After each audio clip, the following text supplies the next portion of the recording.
Welcome to the Apex Strengthcast with your hosts, Anthony Krasner and Tyler Seabook. We are continuing, this is part 2 of the Strengthcast with Sam Hall on everything. Deuces, baby. Call it. Yeah, you're the first one to actually do this with us. All right, sweet. So, this Strengthcast is brought to you by Apex Strength training for everyone. So we're just continuing on from last week's podcast. That was a week ago you were on, man. How do you feel? I'm still in Melbourne. Yeah, it's crazy. How was the comp? How'd you go? Yeah. Oh, killed it. Yeah, did really well. Yeah. Like, I didn't make weight. I did a negative PB total. Yeah, that's okay, man. That's powerlifting. Yeah. PB total once every 5 years. You couldn't even change though, man. Like, it's pretty grot. This is my podcast outfit. At least I can be like, hey man, I own like 6 of these shirts. Yeah. It's all right. Yeah, you can get away with it. Now we're going to go into. So we've learned a lot about Sam, and about what he's done in the industry. We had a bit of a controversial conversation. Look at the mic when you say that. That everyone's pretty worried about. But also, I don't think that was my point. That's the problem, though. You need to be able to talk about Yeah, this that's thing. the thing. Come You to need some to sort of be able to. solution, That's the thing. So now, over talking to Sam, for months now, and the last couple of days, he knows a lot, right? About just a lot. I don't even know how to specify about the body. He knows a lot about the body. I'm really good on trivia nights. Yeah, I can imagine. So we want to go into a bit more of that. And he's going to kind of take the reins here, as we usually let the guests do. And there's one thing. What was it called, Tyler? There's one thing that I actually wanted to kick off with, because Sam was telling me about this 2 days ago. Yep. Actually, like 9 days ago. Yeah, that's right. No, The Golgi tendon. yeah, And that GTOs. is GTOs. That's as far as I'm gonna Golgi take that. Tendon Organs. Golgi Tendon Organs. Yeah. And I feel like I should have known it, but I don't. Is this common knowledge? I guess it depends on who Why are you're you asking. laughing, Janine? Like, Yeah. I guess it depends on who you're asking. did you I would lose say faith in me no. afterwards? Sorry? Did you lose faith in me? You're all right. Oh, you're this you're guy. okay, man. You're still strong. It's all right. You're strong. Yeah. It's working with me. Yeah, I don't think it's super common knowledge, but I do think it's super interesting because it's something that I learned. I haven't known it for a very long time, but the more I looked into it, the more interesting it is. And like Golgi Tendon Organs are really interesting, and it certainly like feeds into a lot of why I emphasize volume over intensity. Like volume, build your tolerance to it. And essentially the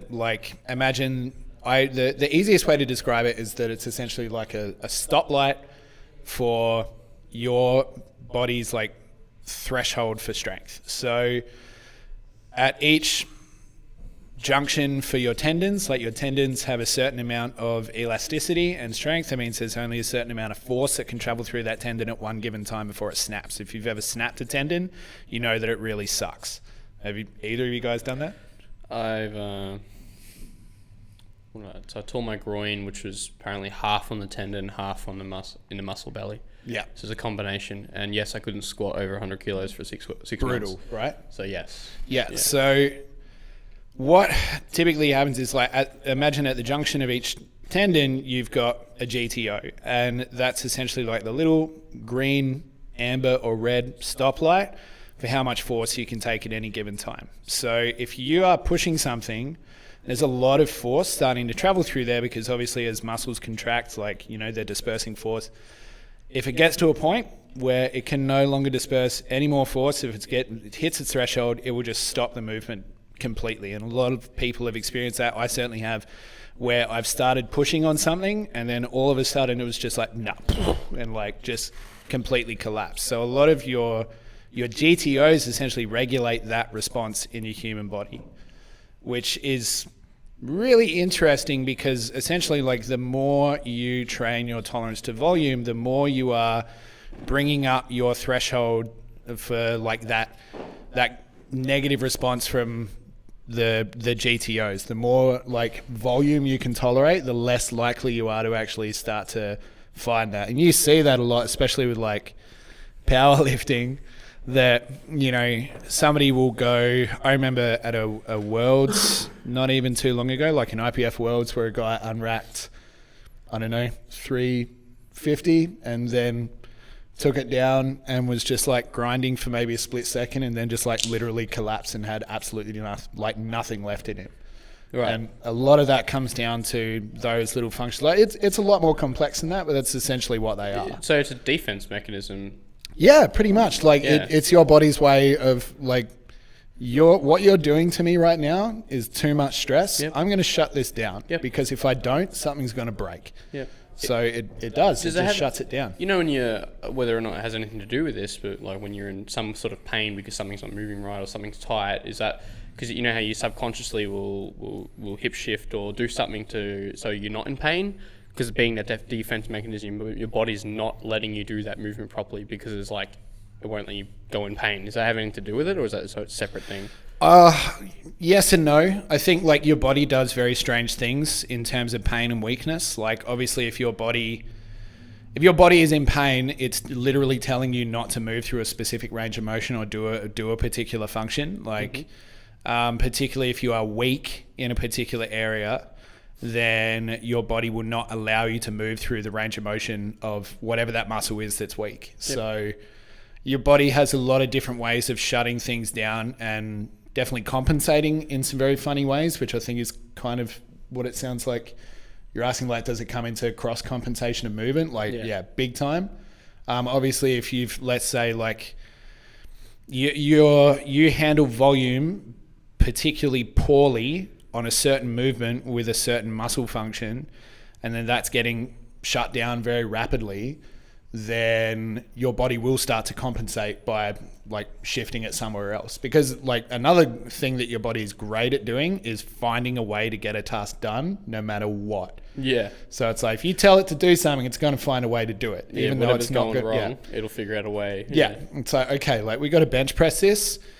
We'll figure it out. It's not going to be pretty, but we'll get it done. Like, you know, we'll figure this out. And you end up like this. Yeah, and you're like, how do you train that and to, like, I guess, stop that response from happening so drastically or so early, or just build more volume? Yeah, like for me, it's just like you're always wanting to build volume, but I don't think it's necessarily that simple at the same time. Like I think you really need to address weakness as well, because a lot of the time, you're all weak. Yeah, everybody's weak. Everybody's so weak, including me. Yeah, is this Rob Wilkes again? Yeah.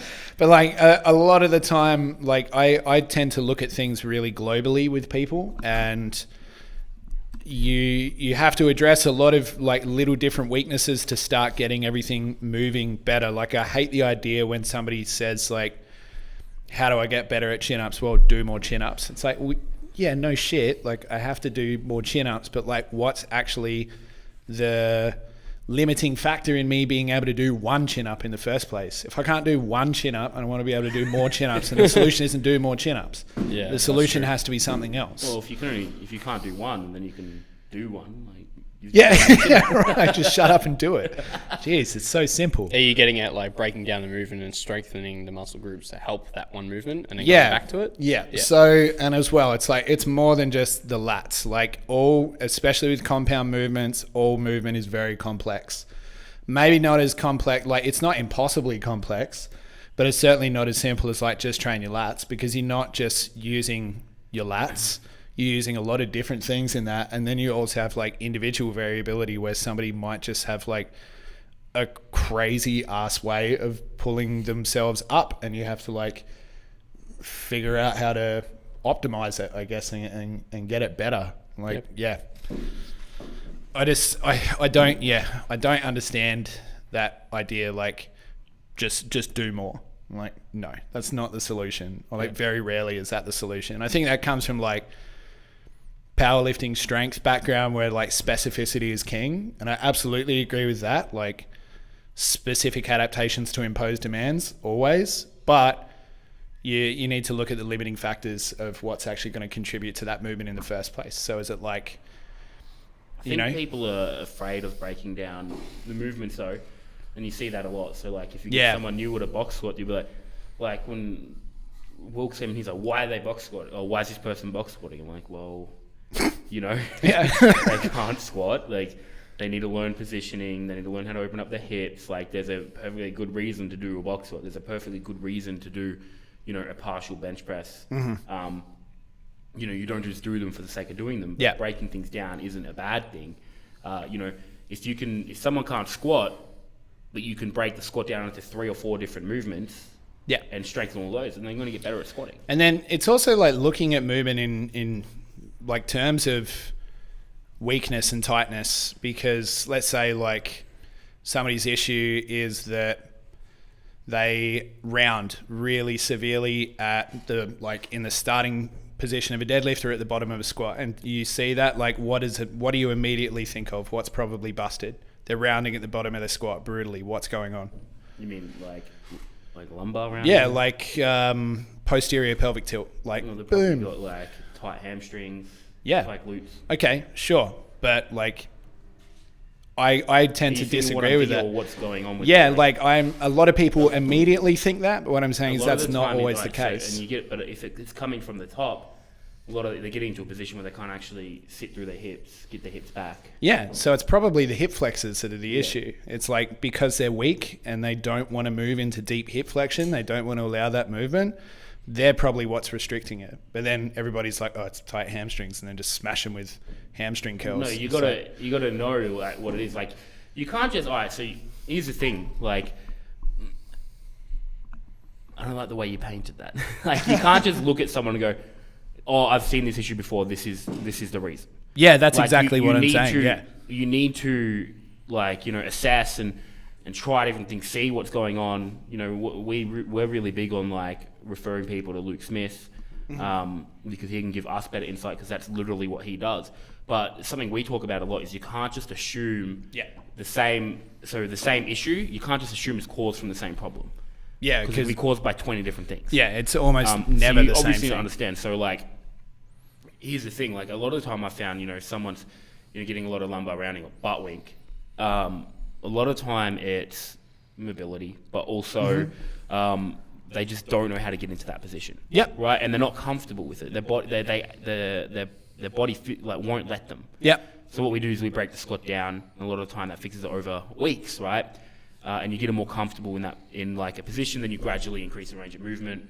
But you know, you can't just look at something and go, or you can't just look at someone having hip shift in the squat and be like, I've seen this before. I know what's going on. Like, I think the best approach I ever got taught to addressing that kind of stuff was with Kevin Darby, who used to train under Charles Poliquin, obviously when he was alive. Good coach. Yeah. So Kevin's a really good coach in Canada. Like, Kevin knows his stuff. He runs like a lot of online stuff now. But yeah, I went to one of his in-person seminars, his courses, and he basically said, like, take a shotgun approach. Like, you can't be too laser focused on a particular issue, because then all you're trying to do is confirm your own biases in assessing people. That's not what assessing people is about. It's assessing the person, not just trying to confirm what you think about that person. And other things you see is a lot of the time, you know, knees caving on the deadlift and the squat can be down to hamstring weakness, right? Like, a lot of people have weak hamstrings. If someone goes to a normal gym, they've done training, they've trained for a year, but, you know, never been coached. It's not one of those muscle groups people really focus on. Yeah. But that's not like, you know, while I find a lot of people do have that, you bring up the hamstrings, it goes away. You know, it can be caused by heaps of different issues. So we've seen so many people come in here, and it happens because they've got flat feet. Yep. And they cave in, and, you know, it's just cause and effect, right? But again, you can't just look at them. You can't just look at someone's knees coming and be like, oh, they've got weak hammies. Yeah. Like, and you're doing a disservice to that person. Yeah, absolutely. Yeah. And like, And again, like the biggest question, I think, like the biggest question you want to ask when you're viewing something, anything with poor movement or anything that is less than optimal, because I guess there are people, lifters especially out there, that have like traditionally poor movement, that are shifting some serious weight that's optimal for their sport and optimal for what they want to do. I was saying you got a great squat, but yeah, right. But you have to ask yourself, like, what is it about that position that is somehow communicating to that person that, like, their knees coming in is an automatic response from that person's body that says, like, this position is safer than the alternative, because your body always wants to take the path of least resistance. like the path of least pain, all of that. And your body will take that.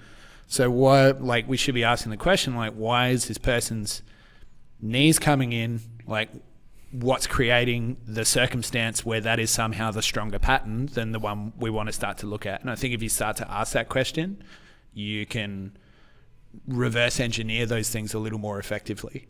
And a lot of it comes down to, like, when I first started as a trainer, man, I wanted everyone to like me so bad, and I was the worst trainer. Like, I sucked. I'm so sorry to my early clients, because I was bad. And for that guy you put in a wheelchair, man. Yeah, right. Well, he had it coming. So like, I was just, so obsessed with getting people to like me and deliver them a product. And again, like, I didn't really have the knowledge that I do now, and granted, even like that's still limited. I'm still learning, but I didn't have the patience or like the courage as a trainer to back myself and actually really regress something. And I mean really regress, to the point where, like, we talk about regressions of a squat, like how do you make a regression to a squat, put them on a box. I think that's perfectly valid, but I think people with really poor movement, it's like sit them on the floor and get them to do a pike pulse where they just literally lift their leg up and down so that they can they can feel what it's like for their hip to contract. Yeah. Like stuff like that. I didn't do enough of that. And that's really important now. But here's the thing, like, and I agree 100%, but trainers are scared of doing that because you're taught how to make sales, right? But you're not taught how to sell not training hard, or not training hard, right? You're working hard at fixing something, but you're not going to, not be able to walk the next day, right? Yeah. And that's the thing. So people are scared to do that because they'll be like, they won't feel like they're getting as much out of it. But if you get someone from not being able to squat to being able to do a beautiful squat, it's your job to let them know that that's an amazing thing, and they've made massive progress, and that's what you need to sell. You don't need to sell just the hard work, killing yourself, set to 20 kind of thing, busting your ass in the gym, until you can't walk. You need to sell developing everything as on a whole. Yeah, look, right? And that time, and we've had this conversation recently, that time comes to do that, but it's not all the time. So when Casey came in, she was chronically injured. Hadn't done a PB for a long time.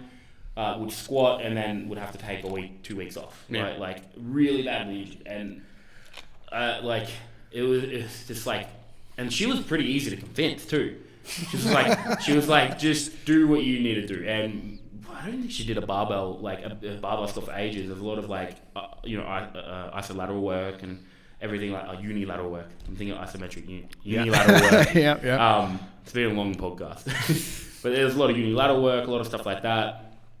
Just correcting, the movement patterns and everything. But then 7 months in, she did PBs across the board. Yeah. Right. But if she had just based off of what the first 2 months looked like, she would have been like, and she was really good at this, right? Like, just going, no, this is what I need. Like, and massive respect to her, because it's hard to convince people to do that. It can be, especially if they've been established, if they've done big numbers.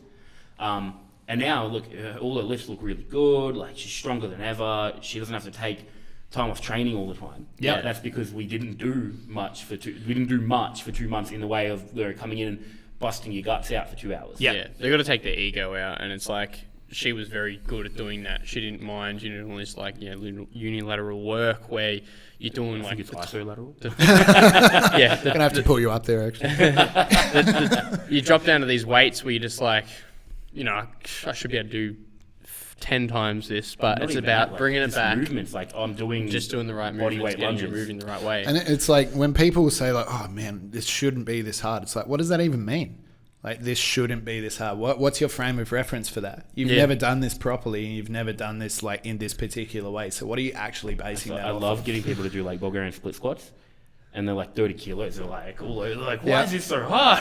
They're like, it's 30 kilos. Well, there's a reason it's hard, because you need to do it. It's like what was really hard the first time you ever did it? What was really brutally difficult? Putting food in your mouth. That was really hard the first time you did it, okay? And you were really bad at it when you first did it. You missed your mouth, you got crap everywhere. You do it for 30 years, you get a little better at it. Yeah. Right? Too good. That is really good. I like that. Like, everything's hard the first time you do it. Yeah, and you see lifters come in all the time, and you're fixing things like you're doing a block pull from above the knees, and then they come in after a few legs. Oh, can I just stop this? No. But I feel like my deadlift's not going to go anywhere. Well, no, your deadlift isn't going to go up directly because of this, because you're doing a block pull with 40 kilos. But on a whole over time, well, your potential is going to be a lot more, and your risk of injury is going to be a lot less. That's just an example of a lift. That's not the be all and end all, but it's. That's something you see a lot. And as a trainer, going back to you saying you were scared to do it, it can be daunting. But the fact is, and something you said before, I'm not sure if it was on the podcast, but you're not. And something I always say to people is, you're not paying us to be your best mate and piss down your back. We want to get you better. We want to make you a better lifter. We want to make you less injured. And this is how we do it. Mm-hmm. It's not here just letting you do what you want to do. I'm telling you what to do because it's best for you. And so, one of the things that drives me the absolute craziest in terms of personal training is that drives me nuts, because my personal philosophy as a personal trainer is that you personal trainer, coach, life coach, I don't care, whatever you want to call it. I've heard a lot of different terms thrown out recently, but I will get you to the finish line, even if it means dragging you there, kicking and screaming. I will get you to that goal. So the thing that drives me the craziest is when people come in and I want to stop. It's okay, that's great. I don't care. Do it again. Unless it's, somebody saying, I want to stop because I felt a very sharp pain when I did that, well, that's completely different. If you're I want to stop because, no, go again. Because people get, getting what you want is very rarely good for you. Getting what you want is very rarely good for you. Out of the things that I there are a few things that you want in life that are quite good, but a lot of the time the things that you need are the things that are the most beneficial in the long term. And the things that you need are often one of the biggest mistakes, again, that I made as a personal trainer starting out my career is that I was too afraid to tell people what they needed, and I just wanted to tell them what they wanted to hear.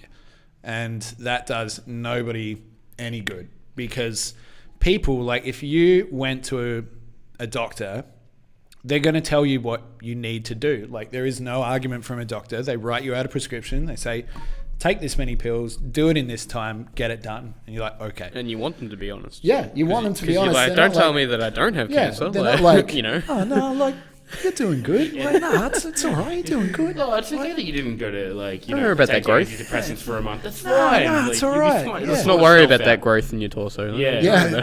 And by no means, my job isn't to diagnose people. I'm not a doctor, but really, really. To an extent, though, I consider myself.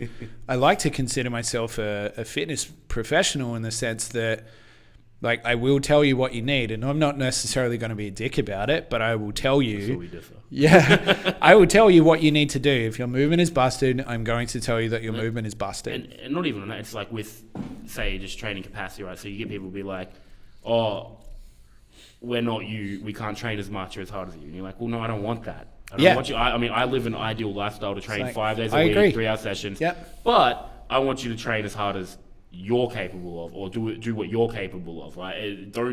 You're not doing what I expect you, what I expect myself to do. You're doing what I expect of you. Or don't ever go to a coach and complain about having to do something, because the reason you went to a coach is because you couldn't solve the problem yourself, which is fine. You should reach out for help if you don't know how to solve something. You didn't know how to solve the problem yourself, and you reached out to the help, for the help of somebody that did know how to solve it. You forfeit your right to essentially just say complain about it. Unless they're doing something ridiculous, unless you're hey, I had a sharp shooting pain. Yeah, exactly. Back, and they're suck it up, do another set. Yeah, 90% dead. I'm never gonna say that. As soon as somebody talks about pain, I'm whoa, stop. Let's change it to something else. We're going to change that, because pain is not normal. The funny thing with this whole when you were young as a PT, or these PTs who aren't correcting anything that someone's doing, is there's no retention in it. So eventually they're going to be like, I'm getting no progress, and they're going to just like drop off, and they're going to lose clients. Where when you actually, yes, put people through the grinder in terms of you're not doing it right, we need to fix this, or you're going to take their pride away from them almost. And then you build them back up and they're better than they've ever been personally. Yep. There's a lot higher chance that they're going to stay, with you as well, because they know that you're going to actually bring them benefit and progress. I think that people know when you have the patience to go through something like that you're in it for the best reasons. I will spend sometimes an hour with some of my clients. They'll probably listen to this and hate me for it, but I've spent an hour sometimes teaching my clients to breathe in the way that I want them to be breathing, like how to fire their diaphragms properly, how to use their nose when they're breathing, and how to re-pattern their breathing. And we spent an hour doing that. But when they get it, it's a big moment. I'm like, yes, high five, that's awesome. And then we progress to the next phase of movement. Now, I'm not a big fan of sandbagging anyone. I think if somebody's capable of doing something, let's do it. For you or Anthony, I might go touch on breathing. If you guys were to ever come to me, we'd touch on breathing. I breathe every day. Yeah, I'm so good at it. But if it looked more or less pretty good, and I know that you guys are fairly, advanced in terms of training years, then we'd progress a lot faster. I'm not going to sandbag anyone that doesn't need it, and people progress when they progress. But there's also minimum acceptable standards that we have to be reaching with clients, and I don't think that's getting done enough. 100, and that happens so much here. So someone will come in, say two people have the same issue, and they'll be like, but this person B is person A only did it for 3 weeks, and then now they're doing full squats, or they're doing squats with 40 kilos now. Yep. And I'm still on this, and I'm 6 weeks in. Well, you're not person A, you're person B. You got completely different issues, and you're going to learn at different rates, and and it goes not even just say with movement patterns, but the weight going up on the bar. Person A is squatting 140 kilos. They've trained for 4 months like I have, and I'm squatting 60. Well, again, you're different people, different strengths, and also you're going to progress at different rates. It's just the nature of the beast.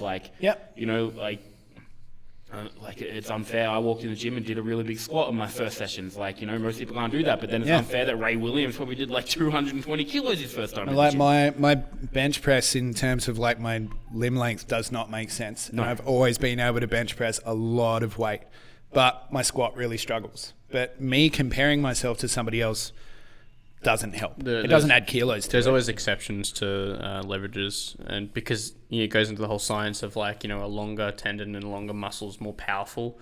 It's in relation to whether or not that's going to be more of a disadvantage or advantage. So you're saying I'm very powerful? Well, just your arms, yes, they may be long, but then you may get extra power because of the length of your tendons. Because you look at Usain Bolt, elasticity and stuff. Yeah, Usain Bolt, complete exception. There is no one his height who is as fast as him. The average best sprinter apparently is 5'10". He's 6'6", yet he's destroyed everybody. Because he takes one step for their 3, man. Yeah. I mean, remember you came to me 3-4 months ago and you were a 100-pound weakling? Charles Atlas, sand getting kicked in my face at the beach. That's not true. It was 120. I had no follow-up. Thanks, man. Thanks for just getting that in. Yeah, just make it look like I made all this. Yeah, minimum acceptable standards of training, I think, is something that has to be enforced more in personal training. And if there's one thing that I encourage all new trainers to do is if something doesn't look right, don't tell somebody it's perfect. Don't.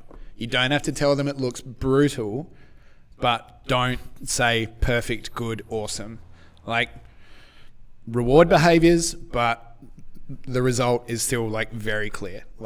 Do not tell somebody that something is perfect when it is not. Do not call something a PB when it's not. Just enforce things harder with your clients, and they'll appreciate it more. I've no lifted clients on PB attempts, and sometimes it makes me sound like a little douchey when I say that. But it's true, because it didn't qualify. It was a DQ lift. It didn't make it. Man. You have to. There's no give someone a false sense of success or what's the word I'm looking for? A false sense of achievement. Yeah. Well, you know, and yeah, look, you don't need to tear them down, but. Would you enjoy that? Well, hey man, I get very few perks from this job. Like, no, but like, you know, yeah, you definitely shouldn't be telling them that it was good. So if someone touch and goes a bench and or they jump the call, you're not like, hey, a good job. It'll be because you compete or you know how you train. Yeah. Right. So if you're talking powerlifting specific, there's no those people that are like, oh, depth wasn't there, but it'll be there on comp day. Well, no, it probably won't, man. Like, you know, you're not going to be thinking about getting you. It's going to be like, shit, this is heavy, this is heavy, this is heavy. Oh, Yeah. I got red lights, right? You're not going to be able to fix an issue on comp day or after a deload. Like, you know, if you can't pause bench 140, but you can touch and go it, well, then you're not going to pause bench 140 in competition. And people seem to forget that a lot. That's something I'm always like, I can easily hit depth in the squat. I have a tendency to cut it a little bit. Right, so it comes into about parallel. I don't really squat like high, but parallel doesn't cut it, it's going to be under. Yeah. So I'm always asking these guys, hey guys, and they'll honestly just be like, no man, it's actually got to be deeper. And then, all right, let's go deeper. And then when it's good, they'll be like, hey, you know, you're hitting depth, it's fine. Like, but you need to be honest with yourself and take that ego out of it, right? You need to be honest with your lifters. Like, you know, Tyler doesn't hit depth. I tell him, hey man, like you need to go like, you know, a couple inches deeper or, you know, if I've got to, you know, it's easier to lie to yourself. It's one of the easiest things to do. If I've got a deadlift, if I've done a big deadlift, we've done it before in the gym, but it starts, and I do a short lockout because it's slipping out of my grip, which we all know I'm really bad at grip. I'll be like, yeah, that's awesome. Tyler's like, hey man, you got to hold it for longer. I'm like, it's slipping. Like, yeah, I guess so. Like, yeah, like, honesty is key to, you know, progressing. Yeah. And I like as well, I guess, you know, how I guess should be talking more science of training and stuff. But again, like looking at things in terms of, well, again, one of the biggest things that drives me crazy now, especially when I look back at what I used to do, was like putting too much emphasis on exercise selection and not enough emphasis on movement. Like people need better movement, and exercises are just a way to get to that. But you need to start to break people's bodies down in terms of the movements that they need to be able to achieve to like get through their day-to-day life. And not everybody needs to be able to do a huge barbell deadlift or a huge squat or a huge bench. But should people be able to squat up and down in terms of like, should somebody when they're older be able to get out of a chair without them having electrically like assist them out of the chair? Yeah, most like studies will indicate that people who can do that tend to live longer. Yeah.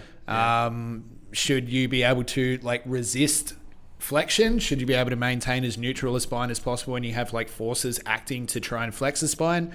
Yes. Should you be able to flex the spine when you want to flex the spine? Yes. So I think like you need to find out what your client's goals are and make it very specific. And again, I think people are too focused on exercises. Like whenever I hear like, oh, the squat is the king of all exercises, I'm like, what does that mean? That means nothing. It means nothing, right? Like, yeah, like I'm just going to throw a 70-year-old woman into barbell squats. When it's like, yeah, why not? Like when it's totally unsuitable, barbell squats especially, it's not the king of all exercises. You need to look at what your client needs. Like, most of the time, it's probably not the squat that needs to improve. It's the rotation of their hip that needs to improve. What's restricting that? I don't know. Peel it back, but don't focus on exercises. Focus on movements. Yeah. Yeah, the funny thing is about that, like, you know, focusing on moving the right way is that it actually has carryover into normal life as well. Yeah. So you start picking up things with good form and you know, Yeah. like, so there's carryover to the everyday life as well, Yeah, which is big what I time. really like about it. Yeah. Some of our clients are specifically like- that purpose. Yeah, 100%. To extend, like, that's so- why like, but also I think also it comes down to as a PT, someone in the fitness industry, you need to be honest with yourself as well. You're not the Yeah. jack of all trades. If you're not, and we had this conversation the other day. I'm not, and it sounds so bad, and people was like, but like I'm not interested in coaching people, training people for general fitness. If you want to do marathon running, that's great. Go to someone that specializes in marathon. I'm interested in powerlifting. Well, I'm interested in people that want to get their big 3 up. Doesn't mean I don't want to help you move better and everything. Mm-hmm. But also, like, my main goal isn't, you know, to turn you into a better marathon runner or a better Olympic weightlifter even. Right now, if you're like a sprinter, you play normal sports, we could cater for that. There's still a lot of like strength training. But again, if you're a PT and don't be afraid to kind of specialize in something. Yeah. And be honest with yourself. No, you can't coach everyone, but no, you might not want to.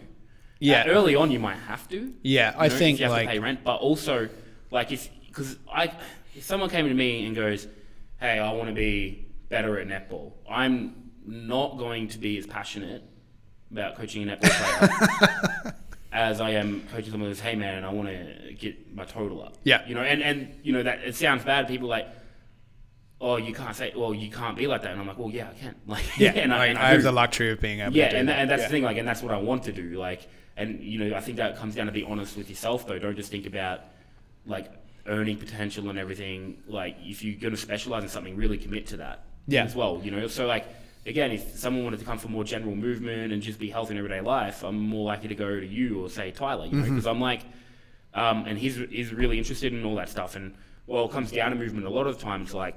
Cool, but my main focus is to get your squat, bench, deadlifts up. So we're doing everything to get you to a point where you can progress those. Yeah. Like, you know what I mean?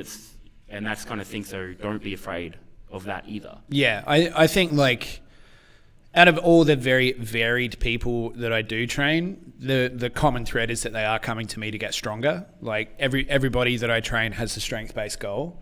And I'm pretty clear about that. Like, if you're going to come and train with me, you're going to get stronger. Like, strength is our ultimate goal.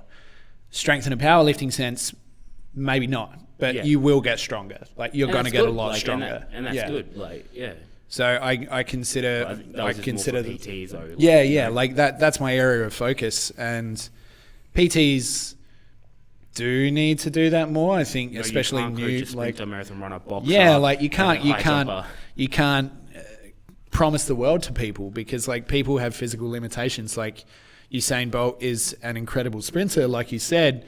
I'm sure he's like okay at some other stuff, but he's amazing at sprinting because he focused on sprinting. Yeah, he's just okay at soccer. Yeah, well, you know what I mean. Yeah, right? no, like, but he is though. He's not the best. Yeah. Like he's like, and you would have seen it, Tyler, as well. I'm like, hey, that sounds like something Tyler would be interested in. Like, you know, let's send people to you. Yeah, well, it's like I'm more on the side of strength and aesthetics. Yeah. So it's like, and I'm more. Now, I like getting people aesthetic. Let's be fair.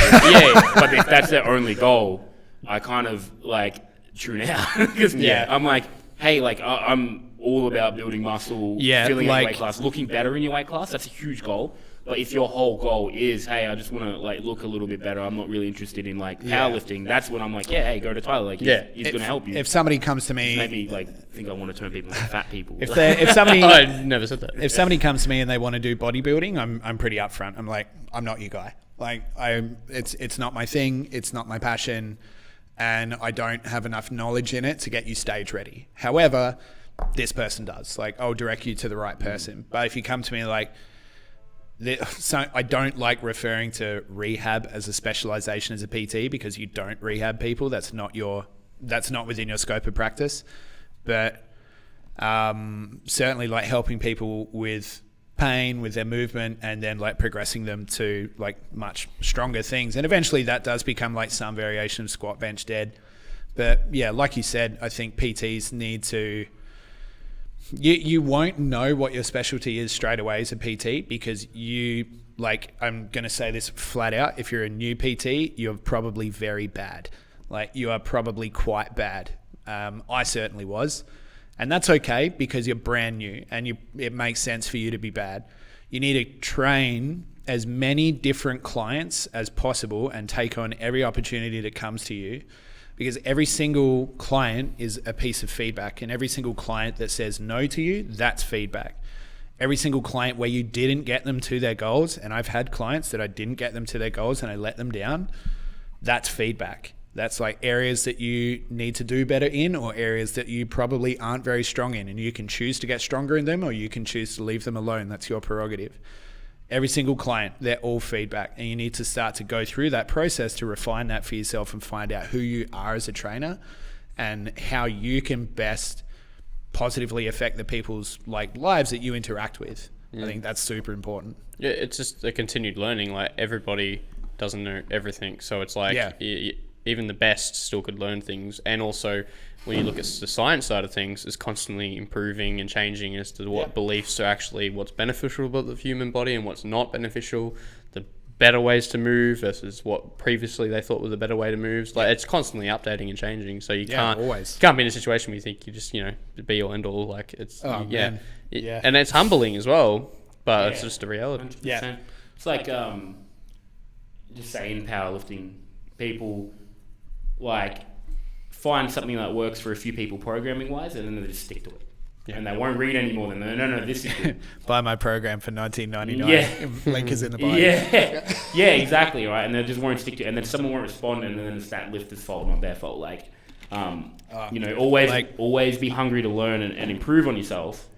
And, realize that, there are going to be better ways you could be doing things. Even if you've got it dialed in pretty well, you could probably dial it in more. Which isn't a bad thing. The thing is, if you're a PT, it's always your fault. Like, it's always your fault. Even when it's not your fault, it's still kind of your fault.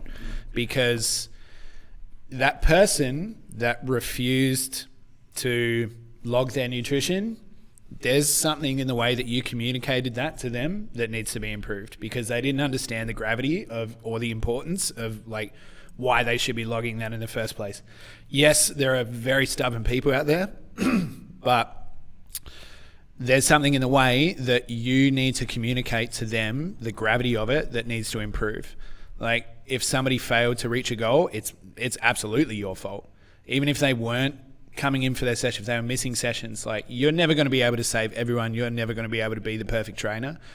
But take that as an opportunity to look inwards and try to develop different strategies to communicate to different people. And that's kind of what I mean. Like, if you work with enough people, you'll find that not only are people very different, but you'll find a lot of similarities through a lot of people as well. And you'll find, like, commonalities that you can use to communicate with people. And I think the best trainers are the ones that are very much relentless in the pursuit of a particular goal for a client, but quite flexible in their approach to that goal.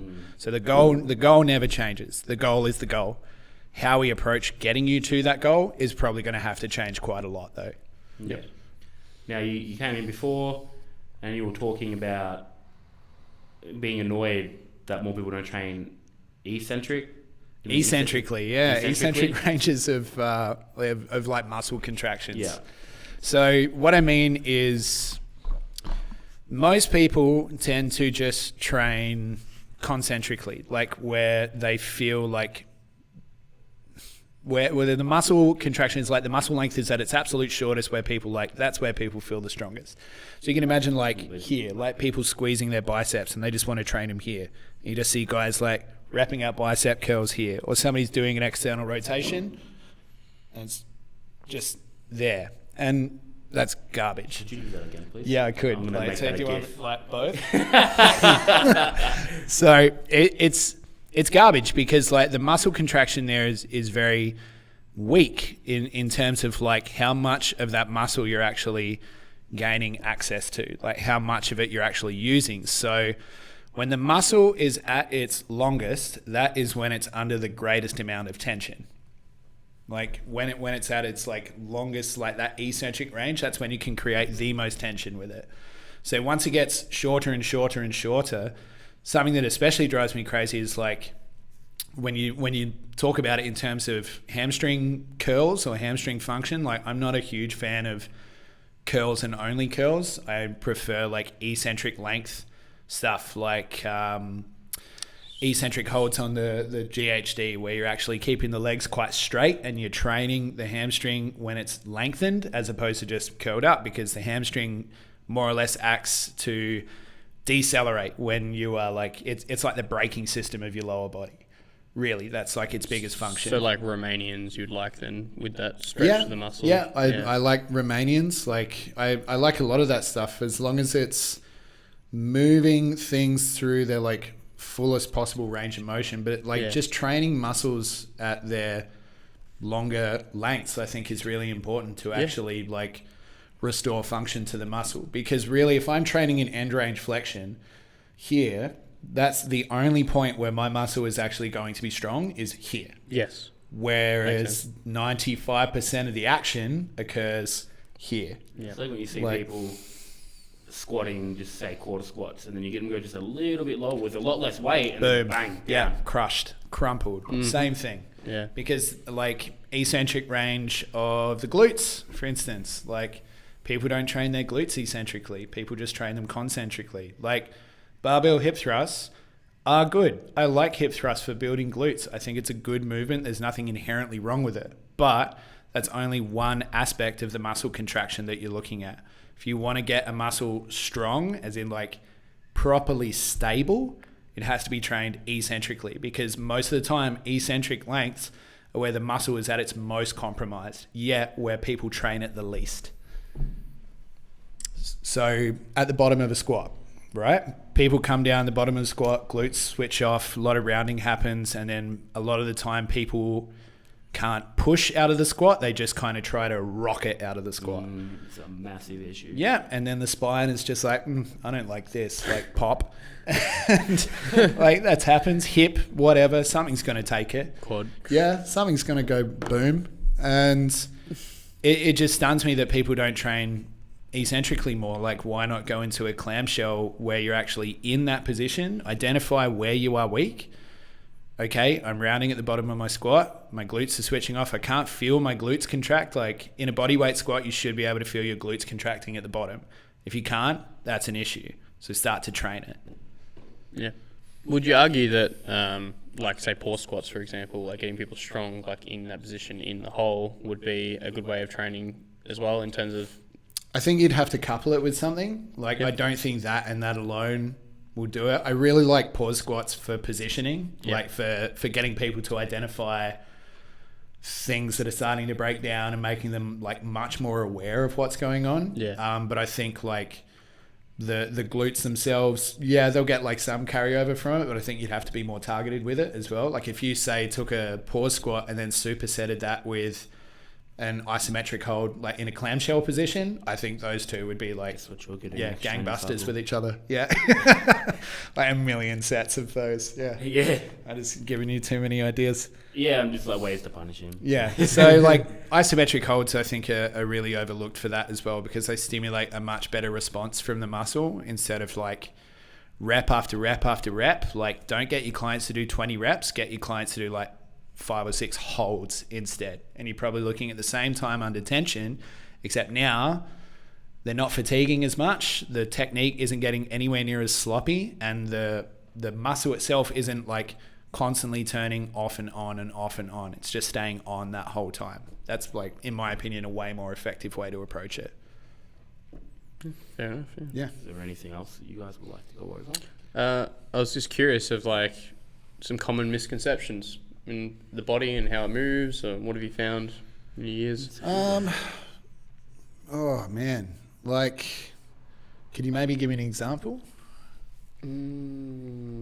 Like, okay, it's a bro science, you know, like you look at all the different ways that people train, like speed training, all these different ways, the misconceptions. Get the right? hell out of Like- here with speed training. Speed training. Nothing makes me angrier. But what have you found, like just in your clients, like misconceptions, a lot of them of like, That training to failure is important. yeah, Ooh, that's a good one. Not down. Training to the point where bar speed slows, important. Training to failure, not so much. Anyone that says training to failure is a requirement of muscle growth has no idea what they're talking about. Yeah. Like, again, I'm not the muscliest dude on the planet. This is probably like the most inflammatory thing to say when the Arnolds are on, but like it's just like, again, like look at juice. Like, is the juice worth the squeeze? Look at risk versus reward. If you're pushing to somebody to failure, let's say 4 to 5 sets in a row, the technical breakdown that's going to come from sets 3, 4, and 5, Yeah. and the risk of injury that's going to like skyrocket as a result of that, it's just not good. Yeah. Then you're looking at like creating a huge amount of muscle damage, which is important in terms of hypertrophy, but grooving the pattern of movement is going to be very poor, like very, very poor. Those reps are going to be sloppy. yeah, So training to failure, I'm not a fan of. Training to like near failure and stopping somebody like pre-failure, yeah, I'm a big fan of. Like, Yeah. look at quality over quantity. And like I totally agree. Like I mean, I program, and Anthony does as well. We program in a sense of like we don't want anyone to fail a rep through the whole cycle. Yeah. So and that's usually the case. So Yeah. it's This a is bit, something like rarely, bicep curls. rarely. Yeah. Like legit, when you're talking about things like bicep curls, tricep push downs, it's not a big issue. Yeah, it's when you're talking far about things less. like an AMRAP squat. Well, I don't think I ever programmed like 0 rep and reserve AMRAP squats. Yeah. Or like it'd be like 3 Yeah. or 4. Like, Yeah. You should have those left in the tank because you're not going to be squatting it properly at that point. You're going to be good morning it. You're going to be putting pressure where you don't want it. Yeah. Like powerlifting all comes down to one day, and you're gonna. And this is again powerlifting specific, but on that day you're going to lift how you've trained, right? You're reinforcing motor patterns. Crazy AMRAPs and that reinforce bad motor patterns, right? Because no one can do an AMRAP on a squat with any sort of weight with perfect form. Nope. You could do a set of 6 perfect form. But that's why, like you see, even when I started, you say you learn a lot as a coach. When I started, I'd make people do AMRAPs and squats on bench a lot and stuff, and now and really high reps, 15s and stuff. Now you don't really see that from me at all.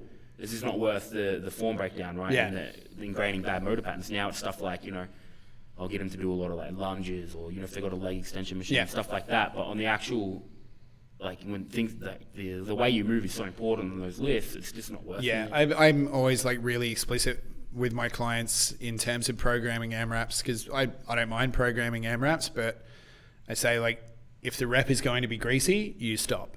Like if you think the rep is going to be anything less than timeless than what it should exactly look like, then it's not a Yeah, rep. it's Like, an you AMRAP can't do with it. good form. Yeah. It should Yeah. be just, It's not I guess, like explained that whatever way. it That's how I takes, train get more, 'cause after I get a it. lot of AMRAPs from my coach. Yeah. But it's like, my form's starting to slip. That's the end of the set. Yeah, that's done. Yeah. But this is not to... You still have to train hard though. Like you look yeah. at so like Stan Yeah. Efferding said it the best. He's trained with how many of the best athletes in the world, and the correlation he found between all of them is they train like animals. Yeah. They Hard. train hard. Like I would consider I can't remember the last time I ever missed a session. Yeah. I don't miss sessions Yeah. ever. Like I do not do that. Yeah, Like, no. There's nothing that's going to come up that's going to stop me. I'm not going to be like, I'll just do 3 this week. Like no, it's not going to happen. In a situation of being sick though, would you? I would communicate that to my coach, Yep. and he'll let me know. A lot of the there time, is like, a time and place, right? I like to think I've got a fair bit of self-awareness anyway. What a Like cheap answer. I'll communicate that to Anthony. Anthony's pretty good about that stuff.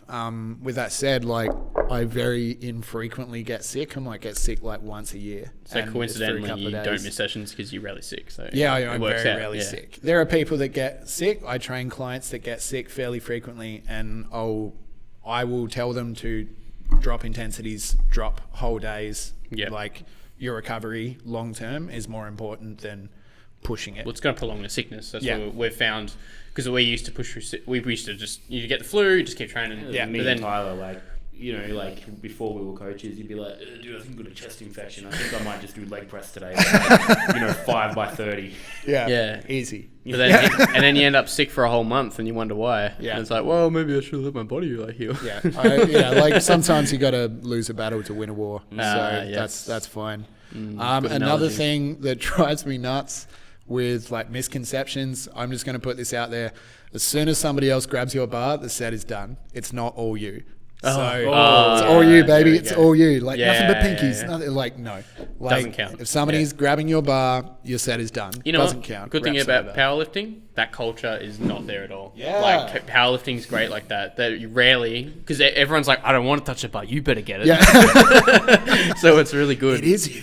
Yeah. It really was all you. I'm not touching it. And you know what? Because if someone does touch it, you're like, why the fuck did you touch it? Oh, it's so mad. Bro, I had that. It might have taken another 10 seconds, but I had that. Yeah. Yeah, I'm trying to think like in terms of nutrition, like nutrition is something I'm huge on as well.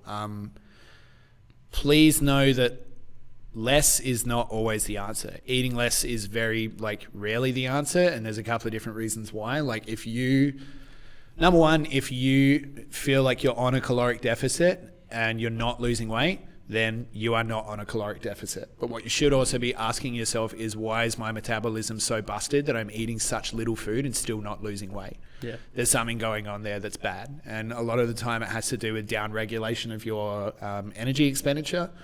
Obviously, when your body gets very little in terms of energy, it starts to down regulate its energy expensive processes, which includes building muscle. You have to be in a surplus of energy to create new tissue. But like, Skepper said something like that. Said something about that last week though as well. He was like, you know, so yeah, you might be on 2,000 calories and you were on like 3,500, and you're like, why am I not losing weight on 2,000? Well, or why did I stop losing weight on 2,000? Well, because you're in a deficit, you don't feel good. You're probably doing less as well. yeah, Right. So Yeah. you're probably more likely to sit there and do nothing, or if something seems a little bit difficult, you won't do it. I'll get someone else to take the bins down, because things like that you actually do less. A lot of the time. Whether it's subconscious or conscious. Yeah, as well. exactly. Like, it's not something a lot of people decide. But like, he made a good point, I think, after the podcast, when he was like, I'm not going to tie my shoes. I'm too wrecked for that. But like, the thing is, all those little things add up. Yeah, You all know, of them do. I need something from upstairs, but there's stairs there. I can't be bothered. Yeah. Oh man, I'm tired. Yeah. I'm just tired today. Like, yeah, if your answer is like always eat less, you're gonna have a bad time. And like, I find with a lot of people, increasing their calories actually results in faster weight loss than decreasing does. And a lot of the time, I will decrease calories for maybe 6 to 8 weeks at a time, let them hold that, increase it slightly to let them resensitize, and then decrease very gently again for like another 6 to 8 weeks. Like, weight loss takes time, and however hard you push in one direction, your body's going to push back even harder in the opposite direction. Because if there's one thing your body likes, it's to stay the same. Your body does not like change. So it's always looking for a way to stay in homeostasis. How can I stay the same? Because change is hard. Well, I'm just going to shut everything down. So if you want to... That's legit, like what Samuel Skeppers is saying. It's funny. Yeah. Like, So yeah, it's like I haven't seen that podcast yet Yeah, either. So no, that's I know. like, I will though. I no, promise. that's you. really Yeah. good though. That, So like, yeah, reinforces, right? It's Yeah. like Yeah, that. yeah. When people repeat the same thing, you're like, oh, there's something to this. Like, Yeah, exactly. maybe I shouldn't be on 1,000 calories. yeah. Like, man, 1,000 calories. That's terrible. Like any if you look at any nutrition plan that's like, females eat 1,200 and men eat 1,700, run the other way. Like, run the other way. Like, do not do I that. have a family member that went to a PT and they had her on like 600 to 800 calories. What? Yeah, no. And like, I remember when you remember that day when I came in, I was livid. I was just like so disgusted. Is that like and that people that 600 calories? appreciate Yeah, those. it's like just under 6. So imagine that's all I could have all day. Fuck that. Oh man. Nah. So yeah, I guess like those are the biggest misconceptions. Like, especially with my like female clients in general, like females, like, please don't be afraid to eat a bit more and like just learn about down regulation and adaptive metabolisms. Like, there's plenty of information out there to help you with that, but get away from the 1,200 calorie number. Like, don't do it. It's not true. Get away from that. It's bad for you. I think all that together is probably like the biggest misconceptions I see that I'm having to address frequently. Yeah, and we've come across similar ones as well. Yeah, that makes sense. Cool. I'm happy with that, boys. I'm getting a bit tight sitting down here. I'm going to need to roll out tonight. We got comp tomorrow. Yeah, I we mean, do. last week. Well, Sam, plug yourself. Where's your Instagram? Where do you work? Where can people find sure. you? So I'm based in Adelaide. I work out of a gym called Warehouse. That's in Theberton, which is right behind the West End Brewery, for those of you that are beer fans. My Instagram is Sam Hall Strength, so at Sam Hall Strength. Facebook, same thing. I think it might be Sam Hall Strength Coaching. I'm fairly sure I changed it to Sam Hall Strength. I offer online coaching. I do nutritional counselling with people. Online as well. Yeah, online. I'm happy to meet with anyone. Honestly, like, so my one-on-one time is pretty restricted. I work with a decent amount of people, but as far as the online stuff goes, like, if there's someone that I genuinely feel I can help, my books are never closed. Like, I will always help you if I can feel like I can help you. Definitely, if you are in Adelaide, hook up with Sam. Like, He's a good coach, good lifter. He knows what he's talking about, and he's just really he's a real friendly guy. I know he looks big and scary. He's really tall, but he is a real friendly guy. And one thing we were saying before is he's really good at communicating things. So if you don't understand something, well, he's going to let you know in a way that you're going to understand. So definitely go sign on with him. I know there's a few powerlifters I have on my Instagram that kind of do online programs but don't have trainers, and I'm go to Sam. Yeah. There needs to be better powerlifting culture in Adelaide. Yeah, It's big definitely time. something lacking. Yeah. So you'll be helping build something as well that will benefit you as a lifter. Yeah, it would be great to see the powerlifting culture in Adelaide grow. And obviously, anyone that's in that boat, I'd be more than happy to help you out. It would be awesome to be able to do that. Yeah, awesome. Sweet. This has been the Strengthcast. Were you going to say something? I was just saying, keep up the stories on Instagram. Oh, Yeah, they're really good. That I could definitely There was do. that one joke, that one joke you did, and I messaged you about Oh, it. I was yeah, crying for days about that. I don't know why, it just hit me. Just the facial expression. It was, am I a joke to you? Yeah. Awesome. Thank you so much, guys. Sam, thanks so much for coming Yeah, on. thanks, guys. Good Cheers. luck. Yeah. Some big weights tomorrow. Yeah. Yeah. Last week. What are you going to squat, bro? What are you going to squat? Yeah. How much do you bench? You going to out bench, Anthony? Pretty soon.